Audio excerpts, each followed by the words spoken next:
যারা, get ready baby. আমার সাথে খেলা শুরু করাটা তোমার উচিত হয়নি। এবার তার মাসুল দিতেই হবে, আর হয়তো নিজের জীবন দিয়েই। আপনি প্লিজ মন খারাপ করবেন না, ররিনকে আমরা ঠিক খুঁজে পাবো। আরে না, মন খারাপ কেন করব? আচ্ছা চলুন যাওয়া যাক, না হলে আবার দেরি হয়ে যাবে। ভিতরে আসুন, একটু বসুন, এক কাপ কফি খান, তারপর না হয় যাওয়া যাবে। আজকে না, অন্য কোনো দিন খাবো, হাতে বেশি সময় নেই। এক কাপ কফি খেতে সারাদিন লাগবে না, আর আমি খুব ভালো কফি বানাতে পারি। আমার বাবা বলে আপনি এভাবে না খেয়ে চলে গেলে খুব খারাপ লাগবে আমার। প্লিজ না করবেন না। না আচ্ছা চলুন, তবে যা করার তাড়াতাড়ি করবেন। অতঃপর রাসমিক ভেতরে গিয়ে সোফায় বসে পড়ল আর তাজমিন চলে গেল কফি বানাতে। কিছুক্ষণ পরই হাতে দুটো কফির মগ নিয়ে তাজমিন রাজমিকের সামনে এসে দাঁড়ালো। একটা কাপ রাজমিকের দিকে এগিয়ে দিল এবং নিচে অন্যটি হাতে নিয়ে সোফায় রাজমিকের পাশে বসে পড়ল। খেয়ে বলেন কেমন হয়েছে। খুব ভালো। ররিনকে খুব ভালোবাসেন? কতটা? যতটা ভালোবাসলে ওর জন্য নিজেকে হারিয়ে ফেলতে পারবো, ঠিক ততটা। ররিনও আপনাকে খুব ভালোবাসে, তাই না? নরিনী আমাকে শিখিয়েছে ভালোবাসা কাকে বলে। ওই আমার জীবনের প্রথম নারী। আমার কোনোদিন ইচ্ছে ছিল না নিজের এই অনিশ্চিত জীবনের সাথে নরিনকে জড়ানোর, কিন্তু ওর ভালোবাসার কাছে আমাকে হার মানতে হয়। ও আচ্ছা। এখন চলুন যাও যাক, দেরি হয়ে যাচ্ছে। চলুন। অতঃপর রাজমিক আর তাজমিন বাসা থেকে বেরিয়ে গাড়িতে উঠে পড়ল। গন্তব্য রাজমিকের বাসা। তবে এবার রাস্তায় কিছুটা জ্যাম থাকার কারণে ওরা 1 ঘন্টার রাস্তা অতিক্রম করলো 1.5 ঘন্টায়। গাড়ি এসে থামলো রাজমিকের বাসার সামনে। রাজমিক গাড়ি থেকে নেমে অপর পাশে গিয়ে গাড়ির দরজা খুলে দিল। তাজমিন গাড়ি থেকে নেমে পড়লো। রাজমিক ওর বাসার সামনে গিয়ে কলিং বেল প্রেস করলে মাহিম এসে দরজা খুলে দিল। মাহিমের পেছনে তাফসির আর যারাও দাঁড়িয়ে আছে। কোথায় গেছিল ভাই এত সকালে? নরিন ক্যান্তে। কোথায় নরিন? রাজমিক সামনে থেকে সরে গেলে পিছন থেকে তাজমিন সামনে এসে দাঁড়ালো। তাজমিনকে দেখে যারা হা হয়ে তাকিয়ে আছে ওর দিকে। ঘটনার আকস্মিকতায় যারা যেন বাকরুদ্ধ হয়ে গেছে। কোনো কথা বের হচ্ছে না ওর মুখ থেকে। কেমন আছিস তুই? তোদের ছাড়া আর কতটুক ভালো থাকা যায় বল? ভালো না থাকলে এতদিন কিভাবে ছিল আমাদের ছাড়া? মাহিম দরজার সামনে থেকে সরে গেলে তাজমিন ভেতরে চলে গেল এবং তাজমিনের পেছন পেছন রাজমিকও ঢুকলো। তাজমিন ভেতরে গিয়ে সোফায় বসে পড়ল আর রাজমিকও গিয়ে ওর পাশে বসলো। নওরিন এখানে কিভাবে এলো? তাহলে কি রাসুকে? কি হলো যারা, কোনো গভীর ভাবনায় হারিয়ে গেল নাকি? আরে না, তা হবে কেন? তাহলে কি ভাবছিলে? আসলেই একটা জরুরি কাজের কথা মনে পড়ে গেছিল, সেটা নিয়েই ভাবছিলাম। কি জরুরি কাজ? পার্সোনাল। আচ্ছা আমাকে এখন একটু যেতে হবে, তোমরা থাকো। আচ্ছা। যারা হন্তদন্ত হয়ে ওদের সামনে থেকে বেরিয়ে গেল। যারা বেরিয়ে যাওয়ার সাথে সাথে রাজমিকের মুখে একটা মুচকি হাসি ফুটে উঠল। অন্যদিকে তাজমিন, মাহিম আর তাফসির অট্ট হাসিতে ফেটে পড়েছে। ওদের হাসি যেন কোনোভাবে থামছে না। যারার গাড়ি এসে থামলো একটা পুরাতন গোডাউনের সামনে। যারা তড়িঘড়ি করে গাড়ি থেকে নেমে ভেতরে চলে গেল। ভেতরে গিয়ে অবাক হয়ে তাকিয়ে আছে সামনের দিকে, কারণ মেয়েটি সেখানেই আছে যেখানে ওকে বেঁধে রাখা হয়েছিল। এটা কিভাবে সম্ভব? ও তো এখানে, তাহলে রাশের সাথে যে বাসায় আছে সে কি? যারা গিয়ে চেয়ারে বাঁধা মেয়েটির সামনে দাঁড়ালো। মেয়েটি অচেতন অবস্থায় চেয়ারে বসে আছে। যারা একবার হাতে তালি দিলে একটা ছেলে এসে ওর পিছনে দাঁড়ায়। জি ম্যাম। 1 বোতল পানি নিয়ে আসো। আচ্ছা ম্যাম। ছেলেটা ওখান থেকে চলে যায় এবং কিছুক্ষণ পর হাতে একটা পানির বোতল নিয়ে ফিরে আসে। যারা ছেলেটার কাছ থেকে পানির বোতলটা নিয়ে হাত দিয়ে ইশারা করে ওকে চলে যেতে বলে। যারা ইশারা পেয়ে ছেলেটা আর সেখানে না দাঁড়িয়ে বাইরে চলে গেল। যারা পানির বোতলটা খুলে হাতে কিছুটা পানি নিয়ে চেয়ারে বাঁধা মেয়েটির মুখে ছিটিয়ে দেয়। ধীরে ধীরে মেয়েটির চেতনা ফিরতে থাকে এবং মেয়েটি কিছুটা স্বাভাবিক অবস্থায় আসলে ওর সামনে তাকিয়ে দেখে যারা দাঁড়িয়ে আছে। কি রে, কেমন আছিস? কেন এমন করছো আমার সাথে? কি ক্ষতি করেছি আমি তোমার? ক্ষতি তো করেছিসই। তোর সবচেয়ে বড় দোষ হলো রাশ তোকে ভালোবাসে, কিন্তু এটা রাশকে তো আমার চাই, সেটা হোক সোজা রাস্তা দিয়ে বা বাঁকা রাস্তা দিয়ে। রাস কোনো দিনও তোকে ভালোবাসবে না, ওর মনে শুধু নওরিন আছে। 6 মাস আগে যেমন রাশকে আমি নিজের করে নিয়েছিলাম, এবারও ঠিকই আপন করে নিব। হা হা হা, কোনো দিনও সম্ভব না। অসম্ভবকে কিভাবে সম্ভব করতে হয় তা এই যারা খুব ভালো করে জানে, বুঝলি? আর আমার সবচেয়ে বড় ভুল হয়েছে তোকে বাঁচিয়ে রেখে। সেদিন যদি তোকে মেরে মরে যেতে দিতাম, তাহলে আজকে আর এই পরিস্থিতি সম্মুখীন হতে হতো না আমাকে। তাহলে এখন মেরে দে আর নিজের সব ঝামেলা এখানেই শেষ করে ফেল। কুল ডাউন বেবি, এত হাইপার হওয়া স্বাস্থ্যের পক্ষে ক্ষতিকর। আর আমি তো এখন তোকে মারবো না, কারণ তুই আমার তরুপের তাস। তোকে হারিয়ে ফেললাম মানে রাশ আমার হাতের বাহিরে চলে যাবে। রাসকে তুই কোনো দিন পাবি না, কোনো দিন না। ও ঠিকই তোকে তার আসল জায়গা চিনিয়ে দিবে। আমার কি মনে হয় জানিস, তুই আর মাত্র কিছুদিনের অতিথি এই পৃথিবীতে। মেয়েটির কথা শুনে যারা দাঁড়িয়ে পড়ল এবং সজোরে একটা থাপ্পড় মারল ওর গালে। মেয়েটির ঠোঁটের কিছুটা অংশ কেটে গেছে, রক্ত গড়িয়ে পড়ছে ওর ঠোঁটের পাশ থেকে, কিন্তু তাতে মেয়েটির কোনো ভ্রুক্ষেপ নেই। ও এক মনে হেসেই চলেছে তখন থেকে। আমার দুর্বলতার সুযোগ নিস না, কারণ এই যারা কি করতে পারে তার প্রমাণ কিন্তু তুই অনেক আগেই পেয়েছিস। মেয়েটি সেই তখন থেকে হেসেই চলেছে এক মনে। অন্য কারো কথা যেন ওর কান পর্যন্ত পৌঁছাচ্ছেই না। যারা আর নিজেকে সামলাতে না পেরে ওখান থেকে বাইরে চলে আসলো। ওকে কিছু খেতে দিয়েছিলি? না ম্যাম। কেন? ম্যাম, আপনি তো বলেছিলেন ওকে অনেক কষ্ট দিতে। ছেলেটার কথা শেষ হওয়ার সাথে সাথে যারা ওর গালে সজোরে একটা থাপ্পড় মারে। আরে বোকা, আমি কষ্ট দিতে বলেছি, মেরে ফেলতে বলিনি। সরি ম্যাম, আসলে বুঝতে পারিনি। তোরা বুঝিসটা কি? হ্যাঁ, যা ওকে খাবার দিয়ে আয়, আর আমার জন্য একটা বিয়ার নিয়ে আয়। ওকে ম্যাম, আমি এক্ষুনি যাচ্ছি। ও যদি এখানে থাকে তাহলে বাসায় রাশের সাথে যে আছে সে কে? তাহলে এখানে যে আছে সে কে আসল? নরিন না? না, এটা কিভাবে হবে? আমি শিওর যে আমি যাকে নিয়ে এসেছি সেই আসল নরিন। তাহলে কি রাশ কোনো বহুরূপীকে নরিন সাজিয়ে নিয়ে এসেছে? না, এটাও তো সম্ভব না, কারণ রাশ কোনোদিনও নরিনকে চিনতে ভুল করবে না। আচ্ছা, এমন কিছু নেই তো যেটা আমার চোখ এড়িয়ে যাচ্ছে, যেটা আমার সামনে ঘটেছে কিন্তু আমি বুঝতে পারছি না? না, আর ভাবতে পারছি না। এই একটা মেয়ে আমাকে পাগল করে ছেড়ে দিবে। মারতেও পারছি না ওকে, কারণ ওকে এখন মারলে রাশ আমার হাতের বাহিরে চলে যাবে। যারা নরিনের চিন্তায় এতটাই বিভোর হয়ে গেছে যে পারিপার্শ্বিক অবস্থার কোনো খেয়ালও নেই। হঠাৎ যারার ধ্যান ভাঙলো সেই ছেলেটার ডাকে। যারা সামনে তাকিয়ে দেখে ছেলেটার এক হাতে একটা বিয়ার আর অন্য হাতে খাবারের প্লেট। ছেলেটা বিয়ারটা যারার দিকে এগিয়ে দিল, যারা নিজের হাত বাড়িয়ে সেটা নিয়ে নিল। যা, খাবারটা ওকে দিয়ে আয়। আচ্ছা ম্যাম। ছেলেটা ভেতরে চলে গেল নরিনের কাছে ওকে খাবার দিতে। নে, খেয়ে নে। তোর বাপ এসে আমাকে খাইয়ে দিবে, তাই না? কেন, তুই কি প্রতিবন্ধী নাকি? তোর হাত নেই? আমি তোকে চেয়ারের সাথে বেঁধে খাবারের প্লেটটা টেবিলের উপরে রেখে দিই, তারপর তুই সেটা তোর জিভ দিয়ে চেটে চেটে খাস। কথা এত পেঁচাস কেন? হাত খুলে দিলেই বলতেই পারিস। তুই তো কচি খোকা, কিচ্ছু বুঝিস না। ছেলেটা নরিনের হাতের বাঁধন গোলার সাথে সাথে যারা এসে সেখানে উপস্থিত হলো। আমি গেলাম, ওর দিকে খেয়াল রাখিস, আর কোনো ভুল যেন না হয়। আচ্ছা ম্যাম। যারা ওখান থেকে বেরিয়ে গেল, বাহিরে এসে গাড়িতে উঠে যাত্রা শুরু করলো রাজপিকের বাসার উদ্দেশ্যে। নরিনের খাওয়া শেষ হলে ছেলেটা আবার ওর হাত চেয়ারের সাথে বেঁধে দিয়ে খাবারের প্লেটটা নিয়ে বেরিয়ে গেল। নরিনের চোখে পানি চিকচিক করছে, এখনই যেন গড়িয়ে পড়বে।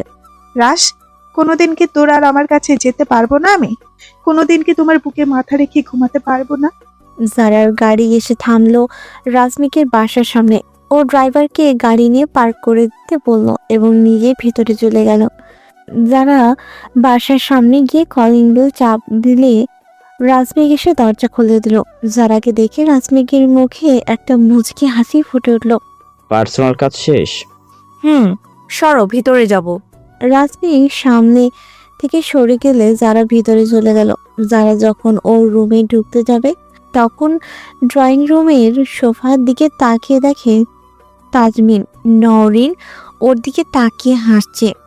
তাজমিনের হাসি দেখে একটা অজানা ভয় যারাকে গ্রাস করতে থাকে। এটা কিভাবে সম্ভব?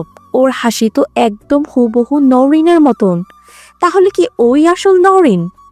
কি হলো যারা, কি ভাবছো? না, কিছু না। আমার ভালো লাগছে না, আমি ভেতরে গেলাম। যারা ওর রুমে চলে গেল। রুমে গিয়ে দরজাটা ভেতর থেকে ভালোভাবে লক করে দিল। দরজা লক করে ও ওয়াশরুমে চলে গেল ফ্রেশ হতে। ওয়াশরুম থেকে বেরিয়ে যখন বিছানায় বসতে যাবে তখন ওর নজর পড়ল বিছানার মাঝখানে পড়ে থাকা একটা কাগজের ওপর। যারা কাগজটা হাতে নিয়ে খুলে দেখলো কাগজে কিছু লেখা আছে। ও লেখাগুলো পড়তে শুরু করলো। পুরোটা পড়া শেষ হলে যারার হাত থেকে কাগজটা নিচে পড়ে গেল এবং ও ধপ করে বিছানায় বসে পড়ল। রুমে এসি চলছে কিন্তু যারার পুরো শরীর ঘামে ভিজে একাকার। কারণ কাগজে যে লেখাগুলো ছিল সেটা হয়তো ও কখনো আশা করেনি। লেখাগুলো ছিল, আচ্ছা আমি তো বাসায়, তাহলে তুই যাকে গোডাউনে আটকে রেখেছিস সে কে? কি হচ্ছে আমার সাথে এইসব? আর কেনই বা হচ্ছে? যারা নিজের ফোনটা হাতে নিয়ে কাকে যেন কল করলো। কিছুক্ষণ রিং হবার পরে অপর প্রান্ত থেকে কলটা রিসিভ হলো। হ্যালো, জি ম্যাম বলুন। ওকে মেরে দে। আচ্ছা ম্যাম। Do it first. আর কল কাটার দরকার নেই। ওকে যখন গুলি তখন আমি শুনতে চাই। আর গুলিটা একদম কপালের ঠিক মাছ বরাবর করবি, যাতে ওর বাঁচার চান্স 1%ও না থাকে। Okay ma'am. যারা ফোনটা ওর কানে ধরে রেখেছে। কিছুক্ষণ পর একটা গুলির আওয়াজ ওর কানে ভেসে আসলো। আরও ফোনটা নিজের কান থেকে একটু দূরে সরিয়ে নিল। জানার মুখে একটা পৈশাচিক হাসি ফুটে উঠল।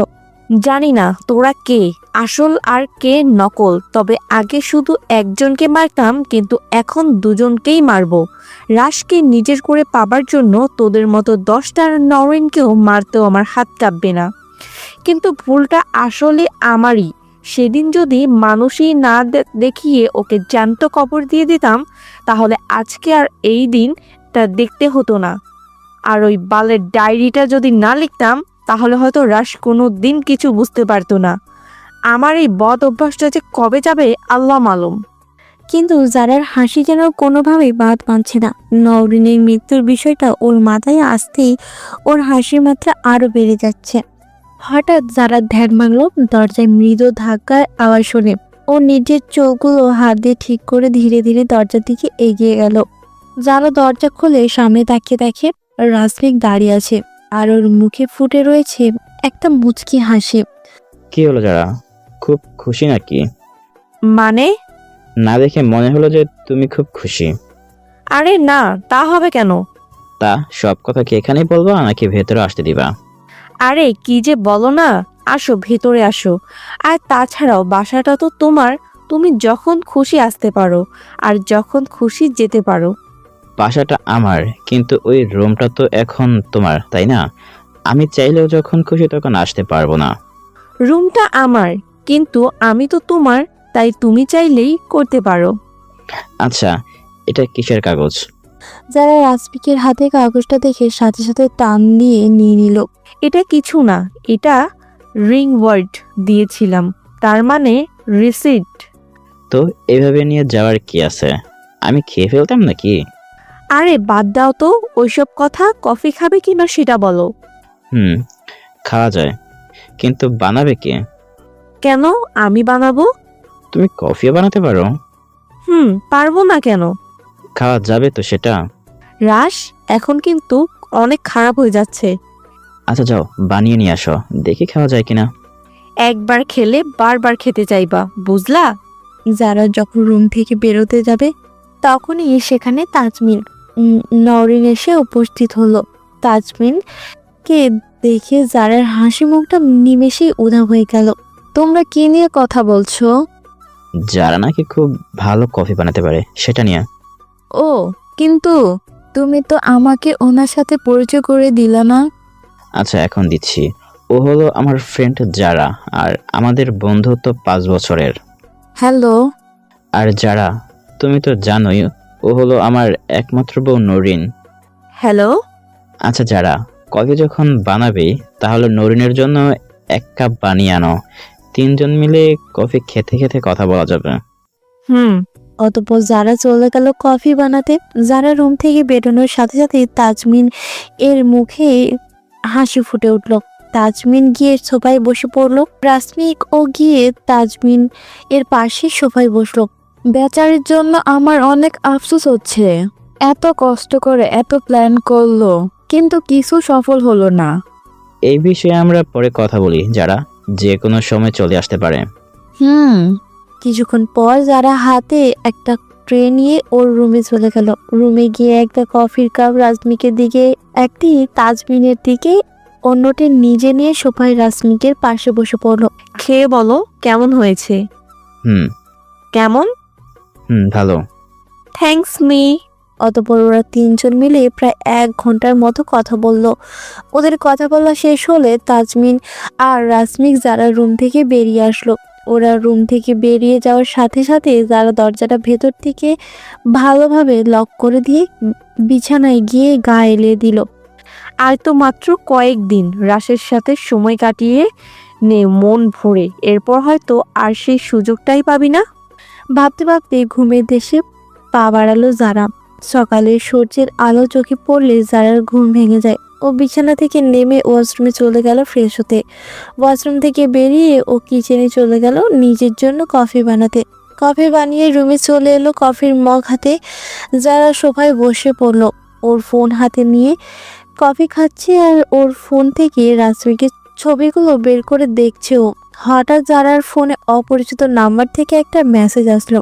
যারা মেসেজটা ওপেন করে পড়ার সাথে সাথে ওর হাত থেকে কফির মগটা নিচে পড়ে গেল এবং ও হাঁ করে তাকিয়ে আছে ফোনের দিকে। একটা অজানা ভয় ওকে ধীরে ধীরে গ্রাস করতে থাকে। যারার কপাল বেয়ে ঘাম ফোঁটা ফোঁটা করে ওর হাঁটুর ওপর পড়ছে, কিন্তু যারা এতটুকু বুঝতে পেরেছে কেউ একজন আছে যে সব সময় যারার উপরে নজর রাখছে। সে জানে যারা কখন কি করছে, কার সাথে কথা বলছে, কি কথা বলছে। কিন্তু যারার মনে প্রশ্ন জাগছে অন্য বিষয় নিয়ে, আর সেটা হলো কে এমন আছে যে ওর সম্বন্ধে এত কিছু জানে আর এই সব কাজ করছে। যারা ধীরে ধীরে তলিয়ে যাচ্ছে কোনো এক গভীর ভাবনায়। হঠাৎ ওর ধ্যান ভাঙে দরজায় কারো কড়া নাড়ার আওয়াজ শুনে। যারা সোফা থেকে উঠে গিয়ে দরজাটা খুলে দেখে রাসমিক দাঁড়িয়ে আছে। তোমাকে তো আমি বলেছিলাম যে আমার রুমে আসতে তোমার দরজা ধাক্কানো বা পারমিশন দেওয়ার কোনো দরকার নেই। পারমিশন নেওয়া ভালো, আফটার অল তুমি একটা মেয়ে। আমার সব কিছুই তো তোমার, তাই পারমিশন নেবার কোনো দরকার নেই। তুমি যখন যা খুশি করতে পারো, আমার তাতে কোনো আপত্তি নেই। এমনকি আমি যদি বস্ত্রহীন থাকা অবস্থাতেও তুমি আমার রুমে আসো, তাতেও আমার কোনো সমস্যা নেই। যারা, আমি তোমাকে আগে বলেছি এসব প্লেম কথাবার্তা আমার সামনে বলবো না। নেক্সট টাইম যেন এই ভুলটা দ্বিতীয়বার না হয়। না হলে আমি কি করতে পারি সেটা নিশ্চয়ই তুমি খুব ভালোভাবেই জানো। জানো রাশ, এই জন্যই তোমাকে আমি এত ভালোবাসি। রেডি হয়ে আসো, তাড়াতাড়ি ভার্সিটিতে যেতে হবে। তুমি যাও, আমি আসতেছি। রাসমিক যারা রুমের সামনে থেকে চলে গেলে যারা তাড়াতাড়ি রেডি হয়ে ড্রয়িং রুমে চলে গেল। ও ড্রয়িং রুমে গিয়ে দেখে রাসমিক, তাজমিন, তাফসির আর মাহিম বসে আড্ডা দিচ্ছে। রাসমিক আর তাজমিন পাশাপাশি বসে আছে এবং তাফসির আর মাহিম ওদের সামনের সবাই বসে আছে। রাসমিক তাজমিন এর দিকে তাকে বেশ হেসে হেসে কথা বলছে। যারা ওদেরকে ওই অবস্থায় দেখতে না পারায় অন্যদিকে মুখ ঘুরিয়ে নিল। রাশ, চলো, আমি রেডি। চলো। অতঃপর ওরা 5 জন বাসা থেকে বেরিয়ে নিচে নামলো। নিচে এসে পার্কিং এরিয়া থেকে রাসমিক নিজেই বাইকটা বের করলো এবং তাপসির বের করলো ওদের কালো রঙের পাজেরাও গাড়িটা। চলো। হেই ওয়েট, তুমি বাইকে উঠতেছো কেন? মানে তুমি তাসফির আর মাহিনের সাথে গাড়িতে যাও, নরিন আমার সাথে বাইকে যাবে। কেন? আমি গেলে কি প্রবলেম? আমি যাই না তোমার সাথে, প্লিজ। তুমি বরং অন্য একদিন যেও, আজ না। তাড়াতাড়ি ওঠো, এমনিতেই দেরি হয়ে গেছে। রাজমিকের কথা মতো তাজমিন গিয়ে উঠে পড়লো বাইকে। রাজমিক বাইকটা স্টার্ট দিয়ে সেখান থেকে চলে আসলো। যারা এক দৃষ্টিতে তাকিয়ে আছে ওদের চলে যাওয়ার দিকে। ওর ধ্যান ভাঙলো তাফসিরের ডাকে। আপু, তাড়াতাড়ি গাড়িতে ওঠো, লেট হয়ে যাচ্ছে তো। তাফসিরের ডাক শুনে যারা চুপচাপ গিয়ে মাথা নিচু করে গাড়িতে বসে পড়লো। কোনো কথা বের হচ্ছে না ওর মুখ থেকে। হয়তো এতটা অপমানিত ও এর আগে কখনো হয়নি। তাফসির আর মাহিম খুব কষ্ট করে নিজেদের হাসি আটকে রেখেছে, কিন্তু কতক্ষণ পারবে তা ওদের জানা নেই। প্রায় 40 মিনিটের যাত্রাপথ অতিক্রম করে রাজমিক আর তাজমিন ভার্সিটিতে পৌঁছালো। রাজমিক ভার্সিটির ভেতরে ঢুকে তাজমিনকে শহীদ মিনারের সামনে নামিয়ে দিল এবং ও চলে গেল পার্কিং এরিয়ার বাইক পার করতে। রাজমিক ওর বাইক পার করে ধীরে ধীরে শহীদ মিনারের দিকে এগিয়ে যাচ্ছে। কিছু দূরে যেতেই ও সামনে তাকিয়ে দেখে শহীদ মিনারের সামনে কয়েকটা ছেলে মিলে তাজমিনকে উত্ত্যক্ত করছে।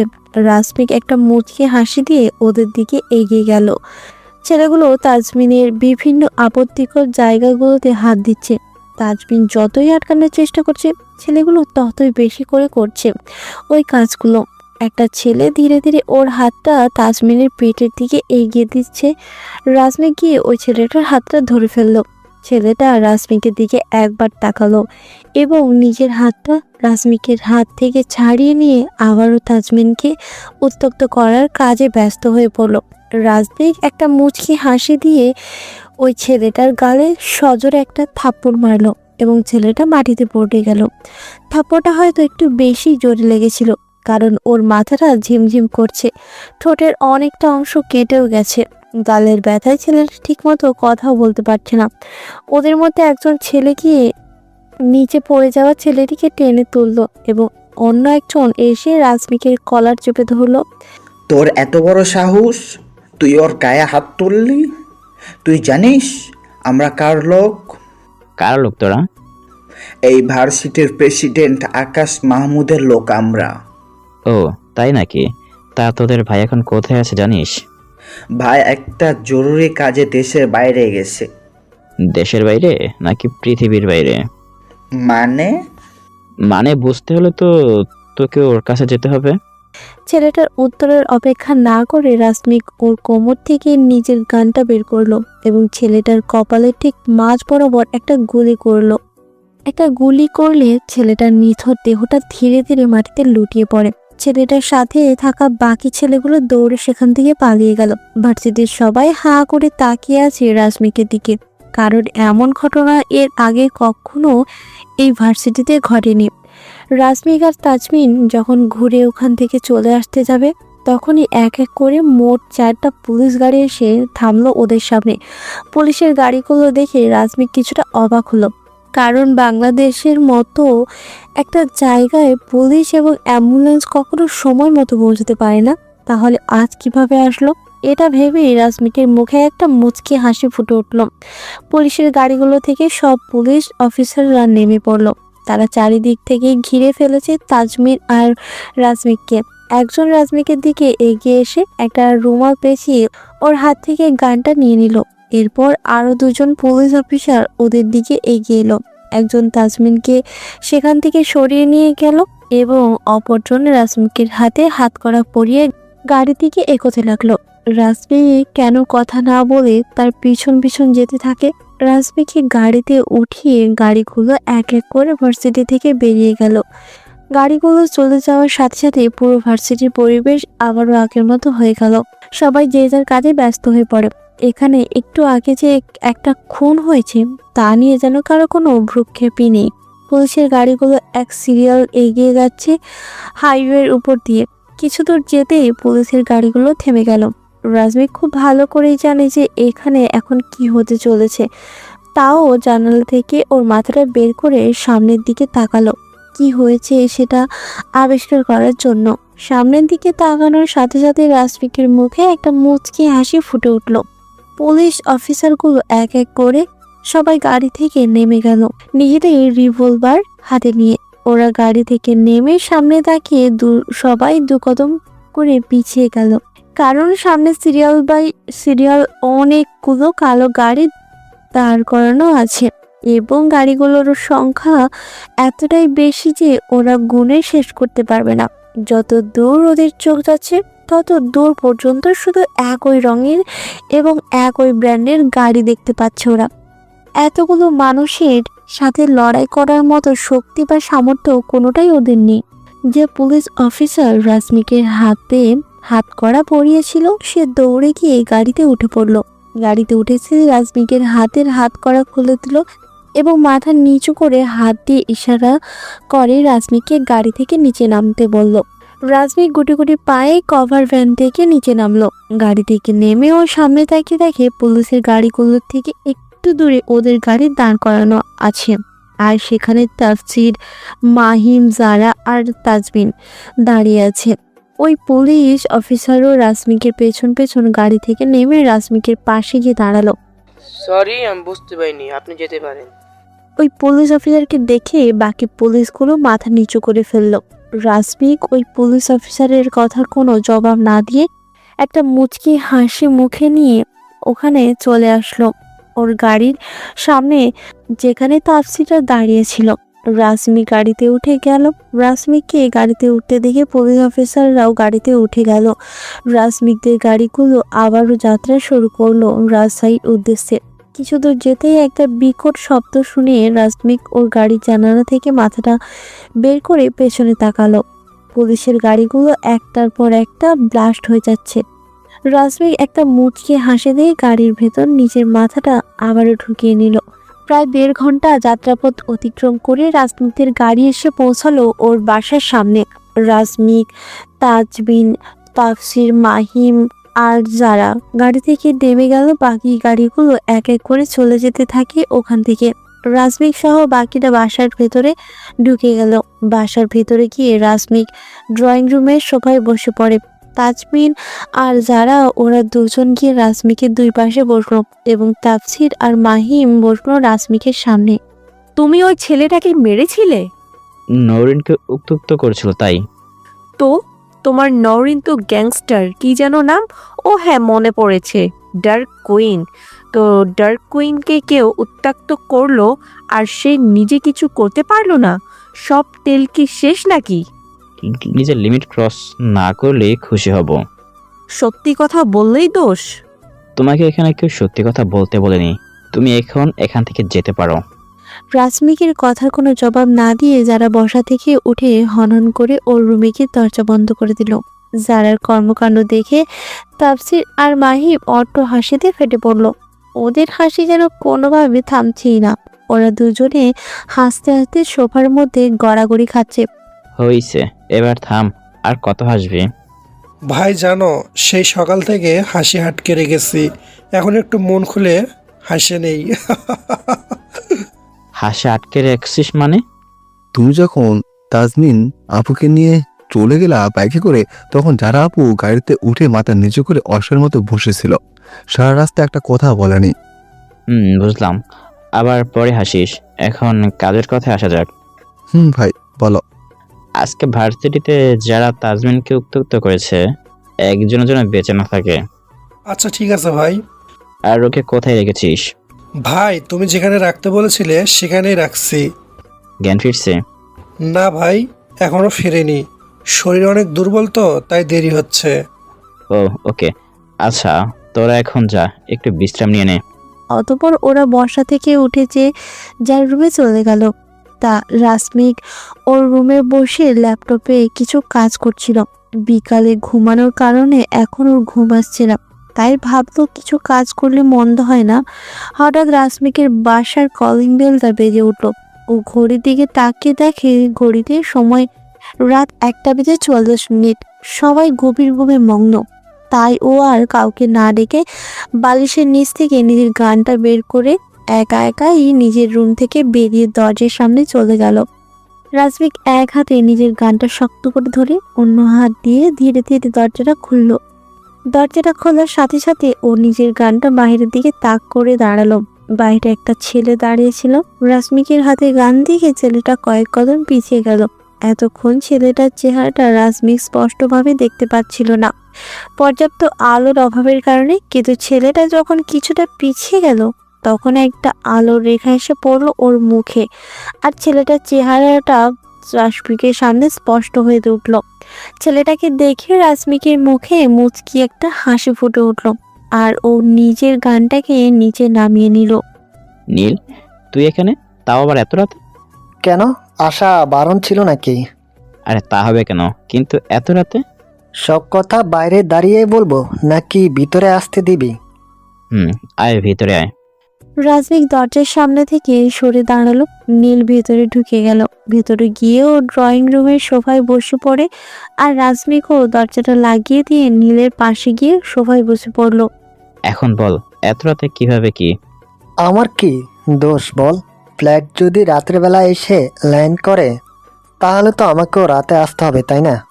আর তাছাড়া রাস্তায় এত জ্যাম, ঢাকা থেকে রাজশাহী আসতে সময় লেগেছে 8 ঘন্টা। কিন্তু তুই যে আজকে আসবি, তার ব্যাপারে আমাকে কিছু জানালেই না কেন? আগে যদি জানাতাম তাহলে তোর এই গ্যাংস্টার মনোভাবটা দেখতে পারতাম।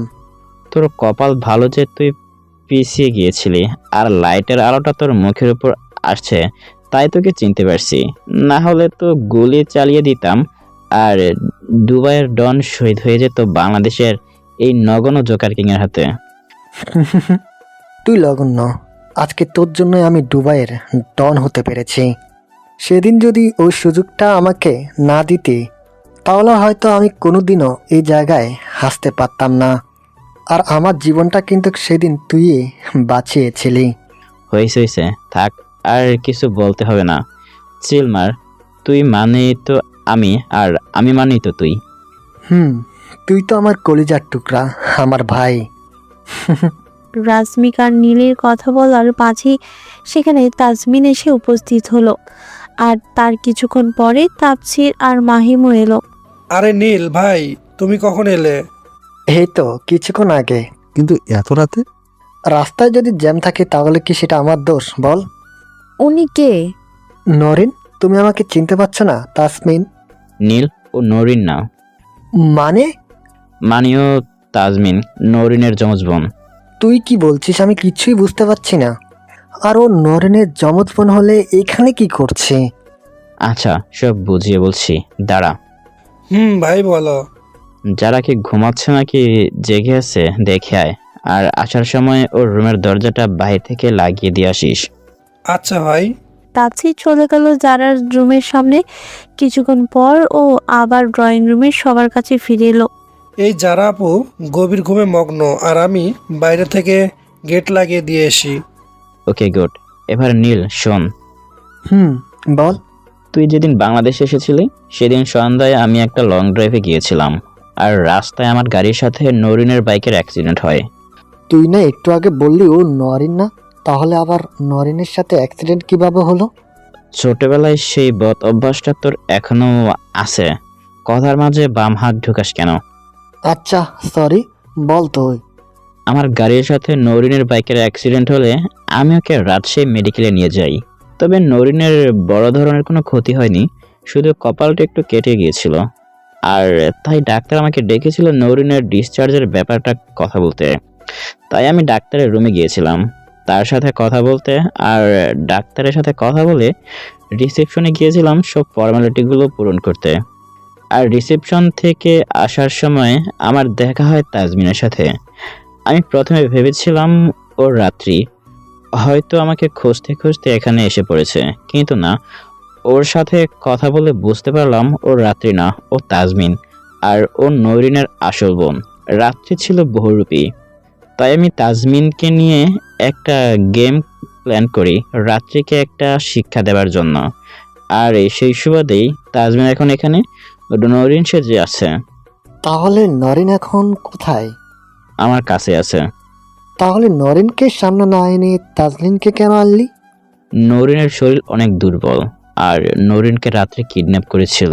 আর আমি তখন জানতাম না যে রাত্রি নরিনকে কোথায় রেখেছিল। নরিনকে আমি উদ্ধার করেছি গতকালকে রাত্রে, তাও আবার রাত্রির ফোন ট্র্যাক করে। তাহলে রাত্রি এখন কোথায়? এই বাসার ভিতরে আছে। মানে? সেটা না হয় এখন অজানাই থাক, তুই তো এসেই পড়েছিস, কয়েকদিন থাক, নিজে থেকে সবকিছু বুঝতে পারবি। ওকে, দেখা যাক জোকার কিং এর মতো আমিও রহস্যের সমাধান করতে পারি কিনা। দুবাইয়ের ডন যদি এতটুকু রহস্য সমাধান করতে না পারে তাহলে আর কি বলবো বল। আচ্ছা, সব কথাই তো হলো, কিন্তু নীল ভাই তুমি তো নিউ ইয়র্কে ছিলে, তাহলে দুবাইয়ের ডন কিভাবে হলে সেটা কিন্তু এখনো জানা হলো না।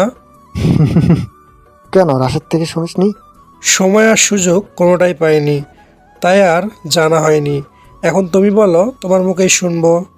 আচ্ছা শুন তাহলে, আমি বলছি। তাড়াতাড়ি বলো। আজ থেকে প্রায় 7 মাস আগের কথা। 7 মাস আগে। ঘড়িতে সময় রাত 2:53। রাস্তাটা অনেকটা নির্জন, আর যে কোনো রাস্তা যতটাই জনবহুল হোক না কেন, গভীর রাতে সেই সব রাস্তাতেও পিনপতন নীরবতার বিরাজ করে। নীল ওর একটা জরুরি কাজ ছেড়ে বাসায় ফিরছিল, তবে আজকে ওর সাথে তেমন একটা গার্ড নেই। এমনি সময় 90 থেকে 100 জনের বেশি থাকে, কিন্তু আজকে হাতে গোনা মাত্র 10 থেকে 12 জন হবে। কিন্তু সে নিয়ে ওর কোনো মাথা ব্যথা নেই, কারণ ও কোথায় গেছিল সে বিষয়ে কেউ কিছু জানে না।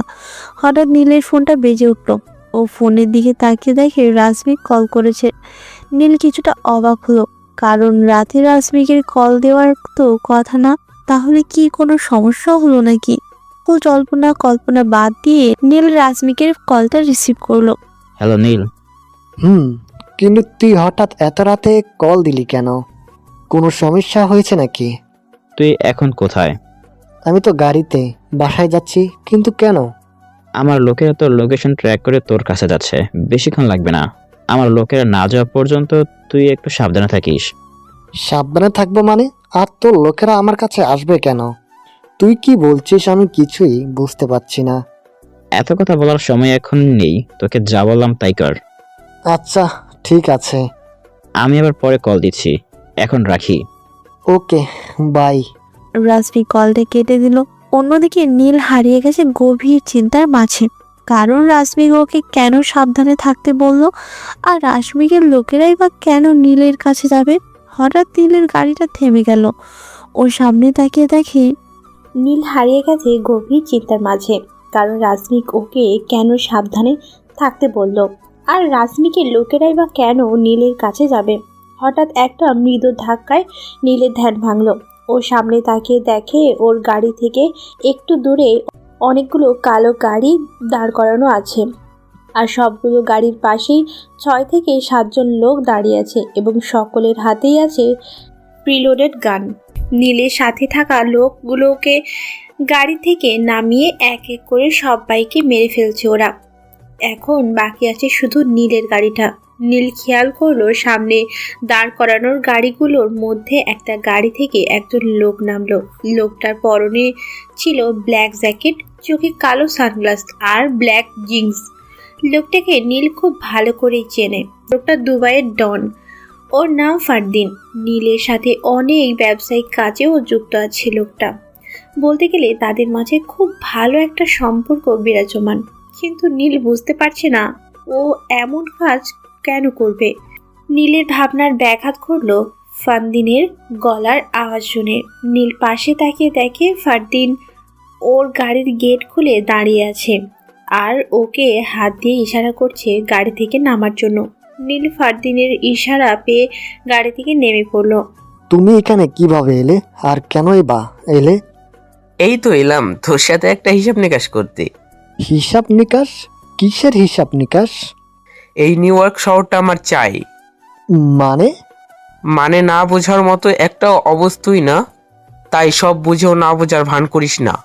এই নিউ ইয়র্ক শহর আমার, আর এই শহরের দিকে নজর দিস না, না হলে তোর চোখ আমি তুলে ফেলবো।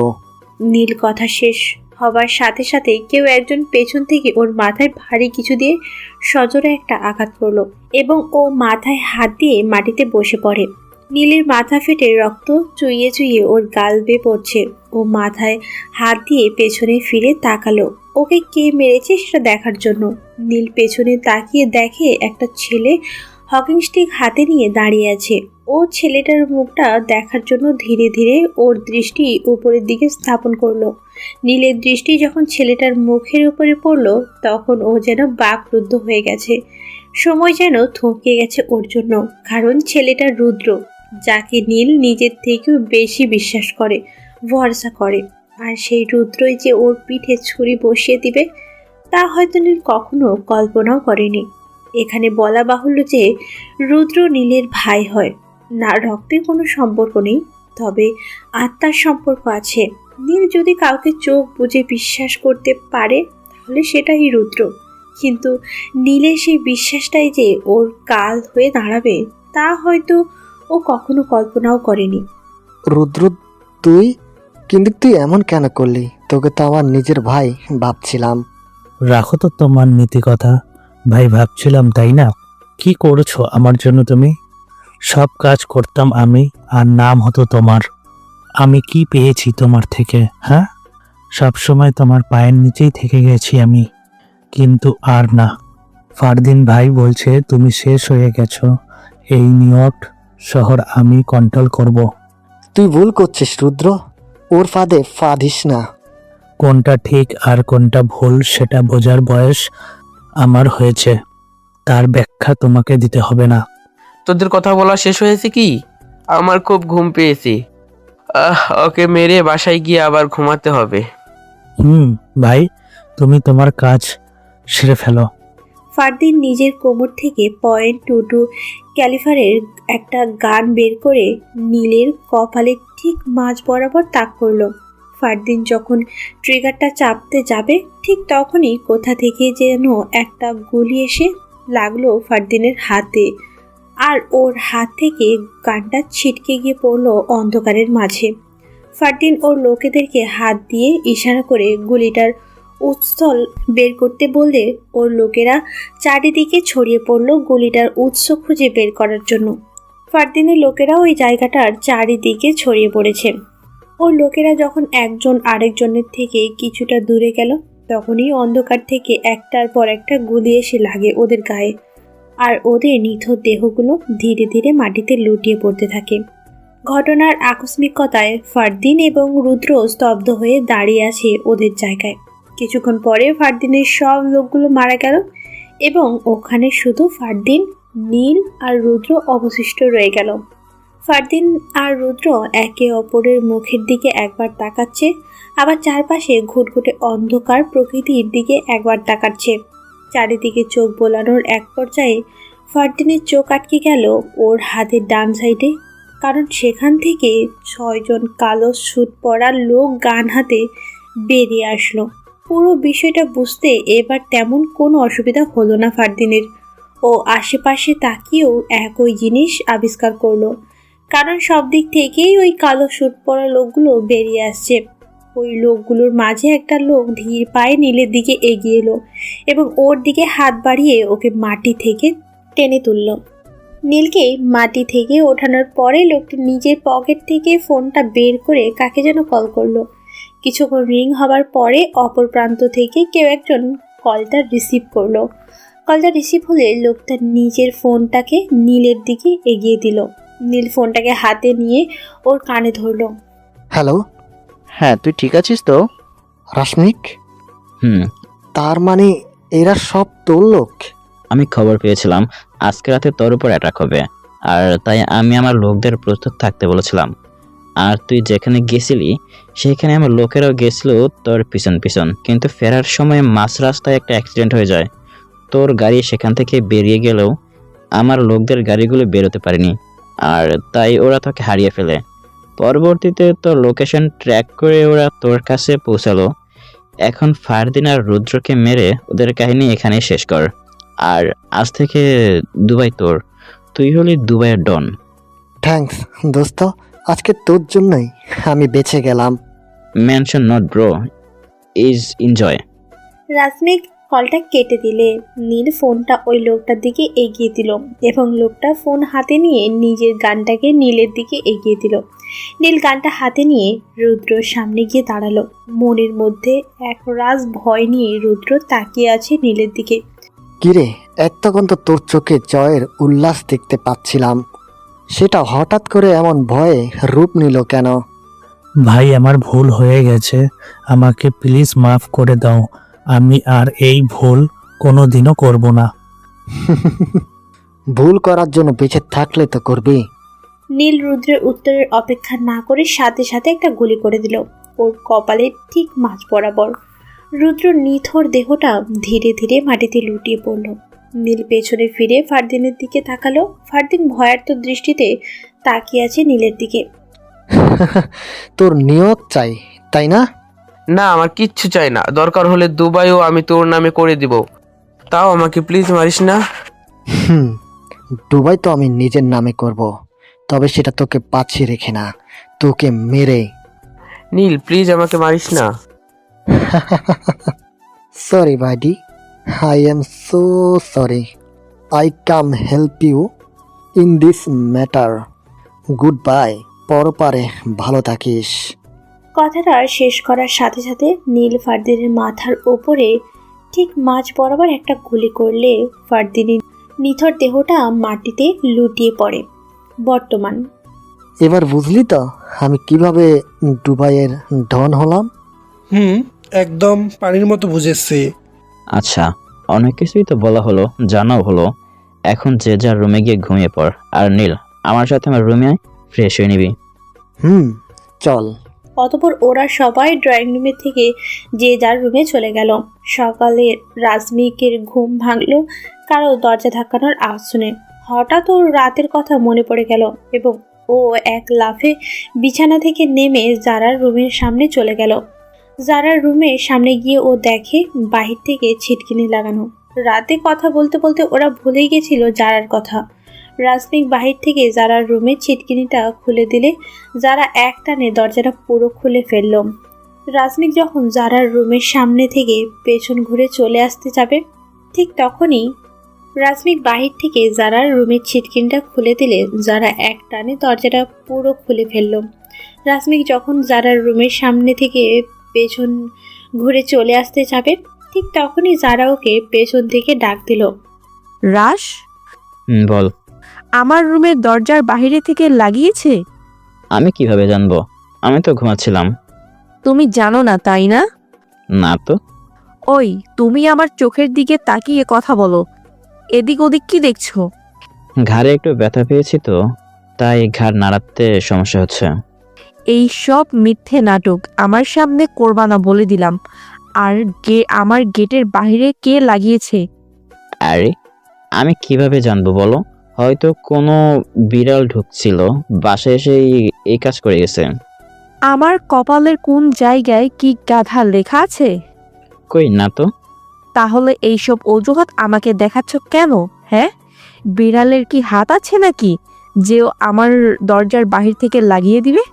হয়তো ওই বিড়ালটা ছিল। রাশ, এখন কিন্তু আমি তোমাকে খুন করে ফেলবো। জারার চেঁচামেচি শুনে নীল, তাফসির, মাহিম আর তাজমিন এসে সেখানে উপস্থিত হলো। কিরে রাজ, সকাল সকাল এত চিল্লাচিল্লি কিসের? নীল, তুমি কখন এলে? যখন তুমি ঘুমিয়েছিলে তখন। মানে আমি রাতে এসেছি। আর আমাকে কেউ একটু ডাকলো না পর্যন্ত? এতটাই মূল্যহীন হয়ে গেলাম? না, আসলে তোমার কাঁচা ঘুম ভাঙলে তো তুমি অনেক রাগ করো, তাই আর তোমাকে ডাকিনি। সবই তো ঠিক আছে, কিন্তু আমার রুমের দরজাটা কে আটকালো? জারার কথা শোনার সাথে সাথে নীল বিষম খেল। তাফসির পরিস্থিতি সামাল দিবার জন্য নীলকে নিয়ে ওখান থেকে চলে যায় ড্রয়িং রুমে। আচ্ছা বাদ দাও ওই প্রসঙ্গে, এখন তাড়াতাড়ি রেডি হয়ে আসো, যাও, ভার্সিটিতে যেতে হবে। রাজমিক আর কোনো কথা না বাড়িয়ে দ্রুত চলে যায় জারার সামনে থেকে, কারণ রাজমিক খুব ভালো করেই জানে যে যারা এই প্রশ্নের উত্তর না পাওয়া অবধি থামবে না। তাই বুদ্ধিমানের কাজ এটাই যে ওর সামনে থেকে চলে আসা, আর রাজমিক সেটাই করলো। রাজমিকের দেখা দেখি তাজমিন আর মাহিমও চলে আসলো ওখান থেকে। ওরা সবাই জারার রুমের সামনে থেকে চলে এলে যারা ভেতরে চলে গেল ফ্রেশ হওয়ার জন্য। তাফসির আর নীল ড্রয়িং রুমে বসে হাসাহাসি করছে। কিরে, কি নিয়ে এত হাসাহাসি করছিস তোরা? জারার কাহিনী দেখে। আর একটু হলে তো তোর জন্য ধরা পড়ে যেতাম। তখন বিষম খাওয়ার কি দরকার ছিল? আরে হঠাৎ করে শুনছি তো, তাই আর কি। ভালো। আমরা তো ভার্সিটিতে যাব, তুই কি করবি? আমি কি করব মানে, আমিও যাব তোদের সাথে। ওকে চল তাহলে, যা ফ্রেশ হয়ে তাড়াতাড়ি। হুম। তোরাও যা, তাড়াতাড়ি রেডি হয়ে আয়। অতঃপর ওরা সবাই যে যার রুমে চলে গেল রেডি হবার জন্য। কিছুক্ষণ পর আবার সবাই ড্রয়িং রুমে এসে হাজির হলো এবং বাসা থেকে বেরিয়ে নিচে চলে আসলো। রাজমিন পার্কিং এরিয়া থেকে নিজের বাইকটা বের করে নিল, আর নীলের গাড়ি আগে থেকে নিচে পার্ক করা ছিল। রাশ, আজ আমি যাই তোমার সাথে। সরি যারা, বউ থাকতে অন্য মেয়েকে বাইকে ওঠাতে পারবো না। আরে যারা, তুমি আমার গাড়িতে উঠে পড়ো, স্বামী স্ত্রীর মাঝে ঢুকে কেন? তুমি মাঝখানে বাম হাত ঢুকাচ্ছ কেন? আমি কি তোমাকে কিছু বলেছি নাকি? ওকে, আর বলবো না। রাশ প্লিজ, আমি যাব তোমার সাথে। সরি যারা, আই ক্যান ডু এনিথিং। তুমি বারবার ওনার বাইকে কেন উঠতে চাও? হ্যাঁ, প্রবলেম কোথায়? আমার প্রবলেম তো তুই। নরিন, বাইকে ওঠো তাড়াতাড়ি, এমনিতেই অনেক দেরি হয়ে গেছে। রাজমিকের কথা মতো তাজমিন বাইকে উঠে পড়লে রাজমিক বাইকটা স্টার্ট দিয়ে সেখান থেকে চলে গেল। যারা এক দৃষ্টিতে তাকিয়ে আছে রাজমিকের চলে যাওয়ার দিকে। আজকে শেষবারের মতন উঠে নে বাইকে, কাল সকালে সূর্যটা আর যাতে না দেখতে পারিস তার ব্যবস্থাই আমি করতেছি, দাঁড়া। কি ভাবছো আপু? না কিছু না। গাড়িতে ওঠো তাড়াতাড়ি। যারা গাড়িতে উঠে পড়ল এবং ওদের গাড়িও যাত্রা শুরু করে রাজশাহী ভার্সিটির উদ্দেশ্যে। যারা গাড়িতে উঠে কার সাথে যেন মেসেজে কথা বলতে ব্যস্ত হয়ে পড়লো, যা সবার চোখে এড়ালো, মাহিমের চোখ এড়ালো না। যারা নিজের ফোনে এতটাই ব্যস্ত হয়ে গেছে যে পারিপার্শ্বিক অবস্থার কোনো খেয়ালও নেই। মাহিম ওর পকেট থেকে নিজের ফোনটা বের করে রাজমিকের নাম্বারে একটা মেসেজ পাঠিয়ে দিল জারার ব্যাপারে। রাজমিকের ফোনটা হালকা কেঁপে উঠলো। ও বুঝতে পারলো যে ওর ফোনে একটা মেসেজ এসেছে, কিন্তু বাইক থামিয়ে আর চেক করতে যায়নি। ও ভাবলো ভার্সিটি গিয়ে চেক করে নেবে। প্রায় 40 মিনিটের যাত্রাপথ অতিক্রম করে রাজমিক আর তাজমিন ভার্সিটিতে পৌঁছালো। রাজমিক ভার্সিটিতে ঢুকে পার্কিং এরিয়ায় ওর বাইকটা পার্ক করে তাজমিনকে নিয়ে শহীদ মিনারের সামনে গিয়ে বসে পড়লো। তাজমিনের সাথে কথা বলার এক পর্যায়ে রাজমিকের তখনকার মেসেজের কথাটা মনে পড়ে গেল, আর ও পকেট থেকে নিজের ফোনটা বের করে দেখে নোটিফিকেশন প্যানেলে মাহিমের একটা মেসেজ ভাসছে। রাজমিক মেসেজটা ওপেন করে পড়তে শুরু করলো। মাহিমের মেসেজটা পড়া শেষ হলেও জারার ফোনের ট্র্যাক লিস্টে ও জারার ফোনের ট্র্যাক লিস্টে গেল। সেখানে জারার মেসেজগুলো দেখে রাজমিকের মুখে একটা মুচকি হাসি ফুটে উঠল। মাহিমের মেসেজটা পড়া শেষ হলেও জারার ফোনে ট্র্যাক লিস্টে গেল এবং সেখানে জারার মেসেজগুলো দেখে রাজমিকের মুখে একটা মুচকি হাসি ফুটে উঠল। কি হলো, হাসছো কেন এইভাবে?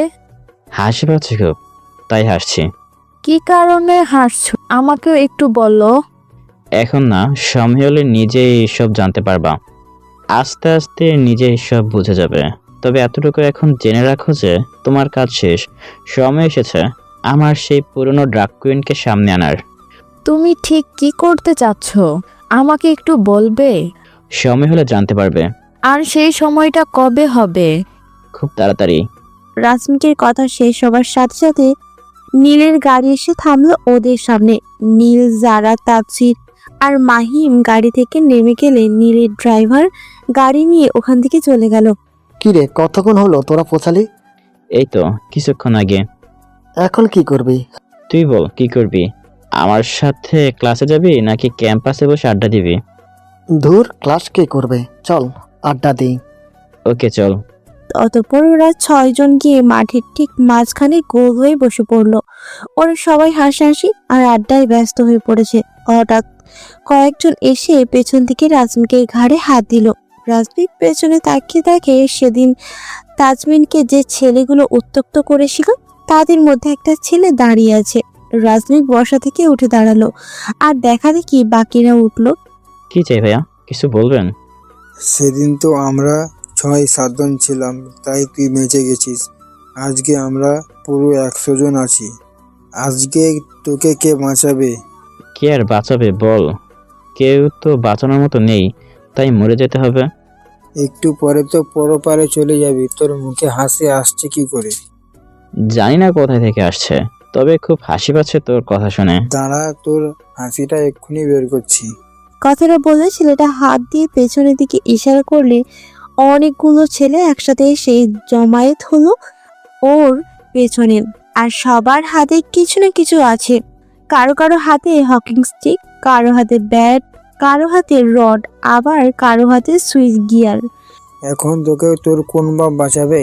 আমার কথা না হয় পরে ভাবিস, আগে নিজেদের কথা তো ভাব। মানে? একবার পিছনে তাকিয়ে দেখ।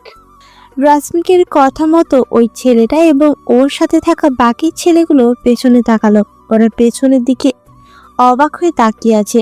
ঘটনার আকস্মিকতায় ওরা সবাই যেন ওই জায়গাতেই জমে গেছে বরফের মতো।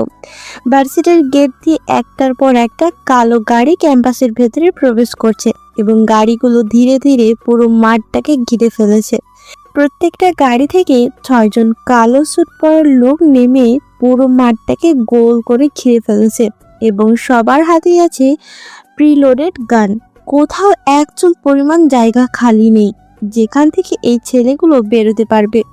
ছেলেগুলো ভয়ে ভয়ে নিজেদের ঘাড় ঘুরিয়ে আবার রাসমিকের দিকে নিজের দৃষ্টিপাত করলো। কি হলো, তোদের চোখে ভয় দেখতে পাচ্ছি কেন? তোরা না আমাকে মারতে এসেছিলি? সরি ভাই, আমরা বুঝতে পারিনি, আমাদেরকে মাফ করে দাও। আমি জানি তুই আর এমন ভুল কখনোই করবি না, কারণ ভুল করার জন্য মানুষটাই তুই আর থাকবি না। ভাই প্লিজ একটা সুযোগ দাও। তোকে সুযোগ আমি দিতাম, কিন্তু তুই আমার কাঁধে হাত দিয়ে সেই সুযোগটা হারিয়েছিস। Sorry brother, you have to die. Rajmik ছেলেটার কোনো জবাবের অপেক্ষা না করে কোমর থেকে নিজের গানটা বের করে ছেলেটার কপালের ঠিক মাঝ বরাবর একটা গুলি করে এবং ছেলেটার নিথর দেহটা ধীরে ধীরে মাটিতে লুটিয়ে পড়ল। তোদের মনে কি ইচ্ছে, আমাকে মারবি নাকি নিজেরা বেঁচে বাসায় ফিরবি, কোনটা? ছেলেগুলো মাথা নিচু করে পেছনে ঘুরে হাঁটা শুরু করলো। রাসমিক একটা মুচকি হাসি দিয়ে হাতে থাকা গানটাকে আবারও নিজের কোমরে গুঁজে নিল। রাসমিক পিছনে ঘুরে দেখে তাজমিন ওর দিকে অবাক দৃষ্টিতে তাকিয়ে আছে। কি হলো, ওভাবে কি দেখছো? এতগুলো লোক কোথা থেকে এলো হঠাৎ করে? ওরা কার লোক? আর ওরা জানলো বা কি করে ভার্সিটিতে কি হচ্ছে? ওরা আমার লোক, আর খবর পেয়েছে কারণ তাসফির ওদের খবর দিয়েছে তাই।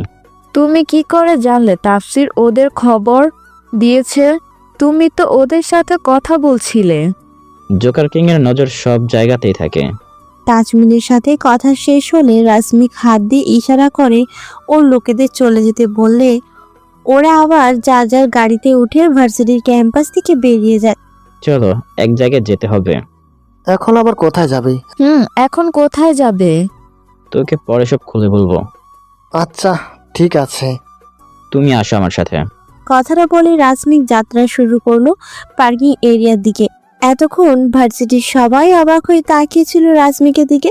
রাসমিক যখন ওর দৃষ্টি জ্ঞাপন করলো ক্যাম্পাসের সবার দিকে, তখন আবার সবাই চোখ নামিয়ে যে যার কাজে ব্যস্ত হয়ে পড়লো। রাসমিক একটা মুচকি হাসি দিয়ে আবার নিজের যাত্রাপথের দিকে নজর দিল। তাজমিনও কোনো কথা না বলে গুটি গুটি পায়ে এগিয়ে চলল রাসমিকের পিছু পিছু। তাজমিনকে শহীদ মিনারের সামনে দাঁড় করিয়ে রাসমিক চলে গেল বাইক আনতে। বাইক নিয়ে শহীদ মিনারের সামনে এসে তাজমিনকে নিয়ে যখন চলে যেতে নিবে, তখনই সেখানেই আগমন ঘটল মাহিমের। ভাই কিছু কথা ছিল তোমার সাথে। বল, কি কথা? তোমাকে আমি একটা মেসেজ পাঠিয়েছিলাম, দেখেছো? দেখেছি, আর অনেক কিছু বুঝেওছি। কি বুঝছো ভাই? সেটা সময় হলে বুঝতে পারবি। আর এই গেমের সমাপ্তি আমি খুব শীঘ্রই ঘটাবো। মাহিমের কোনো উত্তরের অপেক্ষা না করে রাসমিক ওর বাইক নিয়ে বেরিয়ে গেল ভার্সিটি থেকে। প্রায় 40 মিনিটের যাত্রাপথ অতিক্রম করে রাসমিকের বাইক এসে থামলো একটা দোতলা বাড়ির সামনে। তাজমিন বাইকে বসেই বাড়িটাকে ভালো মতো পর্যবেক্ষণ করে নিল। তাজমিনের ঘোর কাটে রাসমিকের গলার আওয়াজ শুনে। এসে পড়েছি, নামো। রাসমিকের কথা মতো তাজমিন বাইক থেকে নেমে গেলে রাসমিক বাইকটাকে রাস্তার একপাশে দাঁড় করিয়ে তাজমিনকে নিয়ে ভেতর চলে গেল।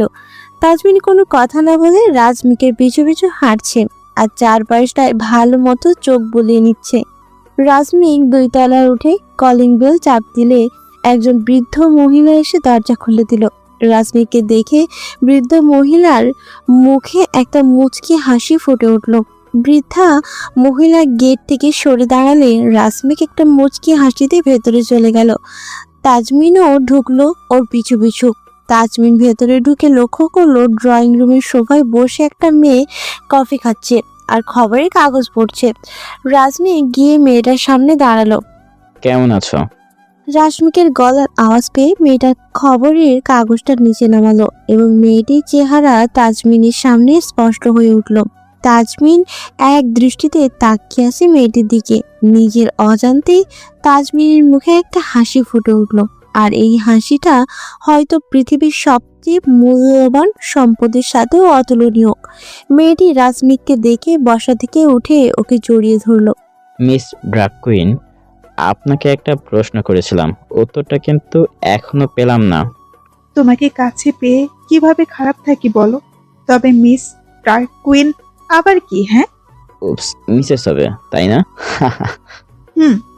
তোমার জন্য একটা সারপ্রাইজ আছে। তোমাকে পেয়েছি, এর থেকে বড় সারপ্রাইজ আমার কাছে আর কি আছে? হয়তো আছে। না, নেই। আচ্ছা, বুঝলাম। তো কি সারপ্রাইজ সেটা জানতে চাইলে না? হুম, বলো কি সারপ্রাইজ? রাজমিক হাত দিয়ে ইশারা করে তাজমিনকে দেখিয়ে দিল।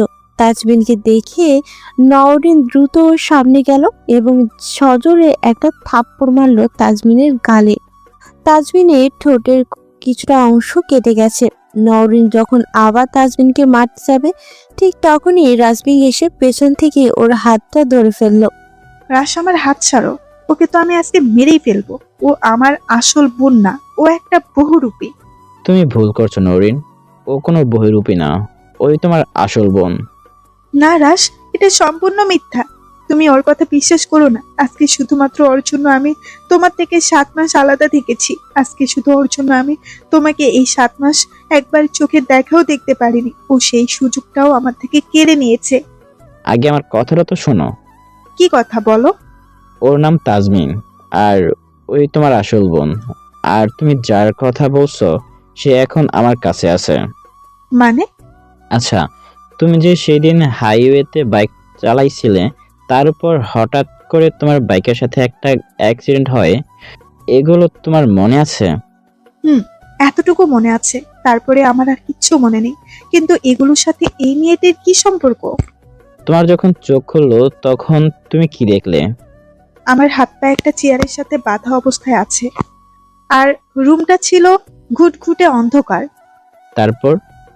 তারপর একটা মেয়ে আমার সামনে আসে, আর ওই মেয়েটাই আমাকে এখানে তুলে নিয়ে গেছিল। তুমি ওই মেয়েটাকে চিনো? চিনি। ওই মেয়েটাই আমাকে তোমার সামনে যেতে বারণ করেছিল।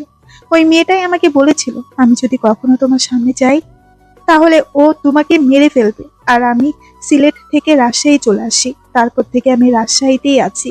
আর সেই মেয়েটিই হলো এখন যাকে তুমি নিজের সাথে নিয়ে এসেছো। ও না, সে মেয়েটি তাজমিন না। আচ্ছা দেখো তো, সেটা এই মেয়েটা কিনা? এই মেয়েটাই। কিন্তু তুমি ওকে কিভাবে চেনো? আর ওর ছবি বা তুমি কোথায় পেলে? জানো, এই মেয়েটাই আমার বোন সেজে আমার থেকে আমার সবকিছু কেড়ে নিয়েছে। আচ্ছা, তুমি কিভাবে জানলে যে এই মেয়েটা তোমার বোন সেজে তোমার কাছে গিয়েছিল? ও নিজের মুখে আমাকে বলেছে।